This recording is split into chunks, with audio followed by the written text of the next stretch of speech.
Friends, अगर मैं आपसे पूछूं आप गरीब क्यों हो, तो आपके पास हजारों रीजन आ जाएंगे कि आप गरीब क्यों हैं। कुछ लोग तो आप में से ये कहेंगे कि हमारे पेरेंट्स गरीब थे इसलिए आज हम भी गरीब हैं, हमारी आमदनी इतनी अच्छी नहीं थी इसलिए हम पढ़ाई अच्छी नहीं कर पाए इसलिए आज हम गरीब हैं। सो क्या ऐसा हो रहा है जो आज की डेट में गरीब गरीब होता चला जा रहा है और अमीर अमीर बनते चला जा रहा है? तो कुछ तो डिफरेंस होगा दोनों के बीच में, राइट? और वो बहुत बड़ी डिफरेंस नहीं है, वो डिफरेंस है सिर्फ उनकी आदतों का। सिर्फ उनके पास कुछ ऐसी आदतें हैं जो उन्हें अमीर बनाते चली जा रही हैं और एक गरीब इंसान के पास कुछ ऐसी आदतें हैं जो उसे गरीबी की तरफ लेके चले जा रही है। मैं आपको ना एक एग्जांपल के तौर पे समझाता हूं।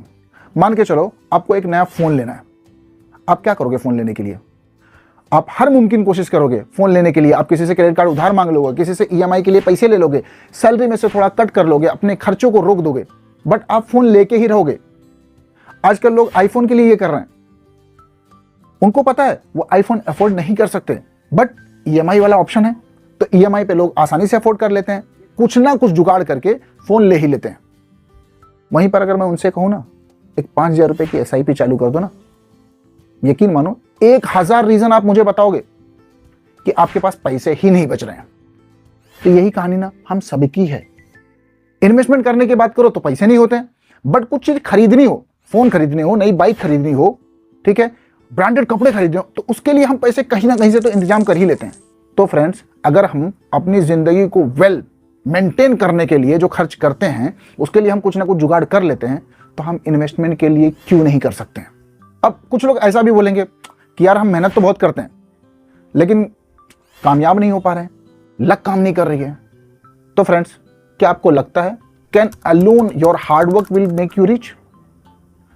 क्योंकि अगर ऐसा होता तो जो फार्मर्स हमारे देश के हैं, ऑटो ड्राइवर हैं, टैक्सी ड्राइवर हैं, ये सबसे ज्यादा अमीर होते। क्यों? इनसे ज्यादा मेहनत कौन करता है? एक ऑफिस में बैठने वाले बंदे की मेहनत और एक खेत में हल चलाने वाले बंदे की मेहनत में बहुत ही ज्यादा डिफरेंस होता है। लेकिन सिर्फ हार्ड वर्क से आप अमीर नहीं बन सकते। सो इस वीडियो में मैं आपको यह बताने वाला हूं कि अगर आपको रिच बनना है, जल्दी रिटायरमेंट लेना है, तो आपको क्या क्या करने होंगे। कुछ आदतें हैं जो बहुत बड़ी चीज नहीं है, मामूली सी चीज है, बट अगर आपने उसको समझ लिया और अपनी जिंदगी में उसको उतारा तो डेफिनेटली माय फ्रेंड्स आप उस रास्ते पे आ जाओगे जिस रास्ते पे रिच लोग ऑलरेडी चल रहे हैं। So hello everyone, welcome to my show investing Gyan. Investing Gyan में आप सबका स्वागत है। आज की वीडियो में ना हम बात करने वाले हैं एक बुक के बारे में। बुक का नाम है the simple path to wealth. इनके ऑथर है J.L. कॉलिन, जिन्होंने अपनी बेटी को इसमें कुछ प्रिंसिपल सिखाए हैं। ठीक है, वही सेम चीज मैं आपके साथ डिस्कस करने वाला हूं। बहुत ही सिंपल है और कोई भी कर सकता है, डुएबल है। ऐसा नहीं है कुछ रॉकेट साइंस है जो आप नहीं कर पाओगे, कर लोगे आसानी से, बट आपके अंदर बस थोड़ी सी चाहत होनी चाहिए करने की, आसानी से हो जाएगा। तो अब ये मत समझ लेना ये 21 डेज वाली कोई स्कीम है, 21 दिन में पैसा डबल, रातों रात पैसा डबल, ऐसी कोई स्कीम नहीं है। अगर ऐसी कोई स्कीम आप सोच रहे हो ना तो ये वीडियो को यहीं पॉज करो, कट कर दो, आप जाओ दूसरी कुछ वीडियो देख लो, क्योंकि फिर आपके मतलब की बात नहीं होने वाली है। ठीक है, अगर आपको सच में वेल्थी बनना है, ठीक है, तो आपको कुछ प्रिंसिपल्स अपनी लाइफ में उतारने होंगे। सबसे पहली चीज उन्होंने सिखाई है लिव ऑन लेस, कम में अपना गुजारा करिए। कैसे आप करोगे कम में गुजारा? आजकल तो ट्रेंड ही वही चल रहा है कि जैसे पगार आई नहीं, सबसे पहले वही चीजें करनी है जिससे हम अमीर दिख सकें। गरीब लोगों की यही प्रॉब्लम है, वो उन चीजों पे पैसा खर्च करते हैं जिनसे वो अमीर दिख सकें, होते नहीं है। बट अमीर दिखने के लिए आईफोन ले लेते हैं, अमीर दिखने के लिए नई गाड़ी ले लेंगे, अमीर दिखने के लिए कार ले लेंगे, अमीर दिखने के लिए नया घर ले लेंगे। बट फ्रेंड्स, ये सब क्या है? ये सब आपकी लायबिलिटी है, आपकी जेब से पैसा लेके जा रही है। इंस्टेड आपको उन चीजों पे इन्वेस्ट करना चाहिए जो रिच लोग करते हैं। वो सबसे पहले अपने पैसों को इन्वेस्ट करते हैं, ऐसी जगह इन्वेस्ट करते हैं जहां से उनको रिटर्न मिले। मान के चलो आपने आईफोन खरीद लिया, वहीं पर उतने प्राइस का आईफोन के शेयर खरीद लिया आपने। आईफोन खरीदा, आईफोन की वैल्यू हमेशा कम होती जाएगी, राइट, बट आईफोन के शेयर की वैल्यू वो बढ़ती जाएगी।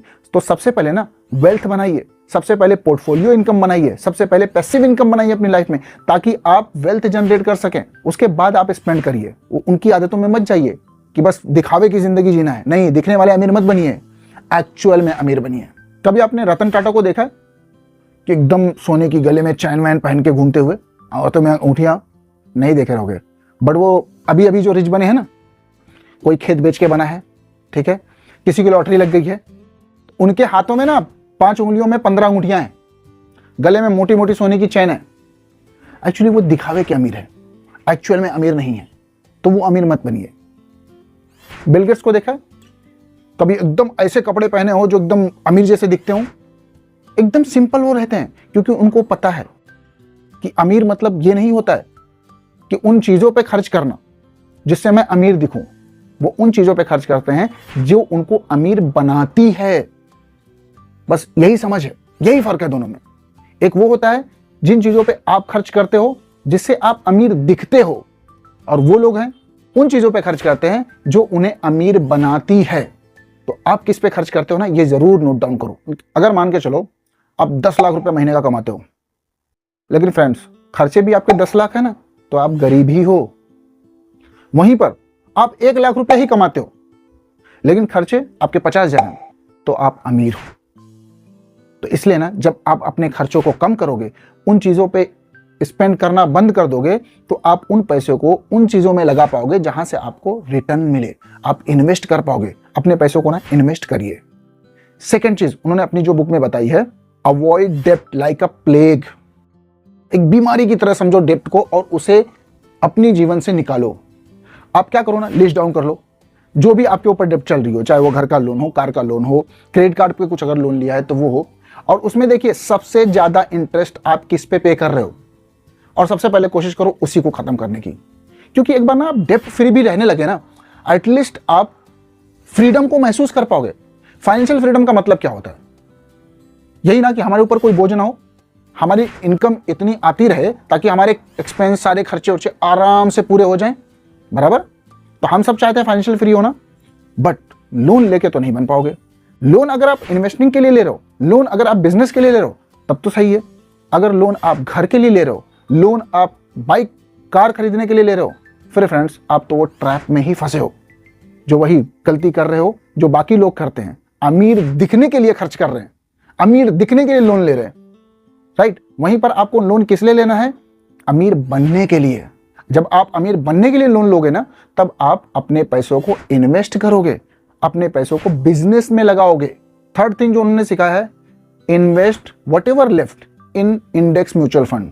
वो बोल सकते थे कि स्टॉक में इन्वेस्ट कर दो, रियल एस्टेट में इन्वेस्ट कर दो। मान के चलो आपको स्टॉक मार्केट में कुछ नहीं पता, ABCD कुछ भी नहीं पता, क्या होता है स्टॉक, कैसे चलता है, क्या है, कुछ भी नहीं पता। सिंपल है, इंडेक्स म्यूचुअल फंड में आप इन्वेस्ट कर दो।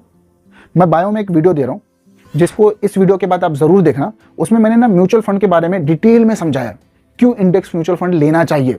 आप उसको जरूर देखना एक बार। आपको कोई भी डाउट होगा ना, वो सारे डाउट उसमें क्लियर हो जाएंगे। एक छोटा सा इंट्रो दे देता हूं, इंडेक्स म्यूचुअल फंड क्या होता है। जैसे मान के चलो निफ्टी 50 है, निफ्टी 50 में इंडिया की टॉप 50 कंपनीज है, आप उनमें इन्वेस्ट कर रहे हो, तो आपका जो विनिंग प्रोबेबिलिटी है ना, वो काफी हाई है। लॉन्ग टर्म में तो 100% आपको 14% के आसपास तो रिटर्न मिल ही जाएगा। अगर आप ये कहते हो कि निफ्टी 50 में इन्वेस्ट क्यों करें, हम स्टॉक में करें, तो फ्रेंड्स स्टॉक में इन्वेस्ट करने के लिए आपको उसकी बैलेंस शीट पढ़नी पड़ेगी, कंपनी के बारे में रिसर्च करना पड़ेगा, एनालिसिस पढ़ना पड़ेगा, कंपनी के बारे में एटलीस्ट जानकारी इकट्ठी करनी पड़ेगी, उसका बिजनेस कैसे चल रहा है, उसमें कितने लोग इन्वेस्टेड है, प्रोमोटर का होल्डिंग क्या है, कितने शेयर मार्केट में अवेलेबल है, सब कुछ चेक करना पड़ेगा। और एक आम इंसान के लिए इतना सब कुछ चेक कर पाना आसान नहीं है। वहीं पर इंडेक्स म्यूचुअल फंड में डाल दो पैसे, टॉप 50 कंपनीज में उनके वेटेज के हिसाब से उसमें पैसा इन्वेस्टेड है। और मैं एक बात बताऊं आपको, जो टॉप AMCs भी होती है ना, मतलब 68% म्यूचुअल फंड फर्म जो है बीट ही नहीं कर पाती है इंडेक्स म्यूचुअल फंड को। इसलिए सबसे सेफ और सबसे बेस्ट रहेगा इंडेक्स म्यूचुअल फंड। इसमें आपको ज्यादा दिमाग लगाने की जरूरत नहीं है। और थोड़े से पैसे ना आप रिटायरमेंट के लिए सेव करो। फ्रेंड्स एक गोल रखो अपनी लाइफ में कि मुझे ना इस एज के बाद काम नहीं करना है, इस एज के बाद रिटायरमेंट लेना है।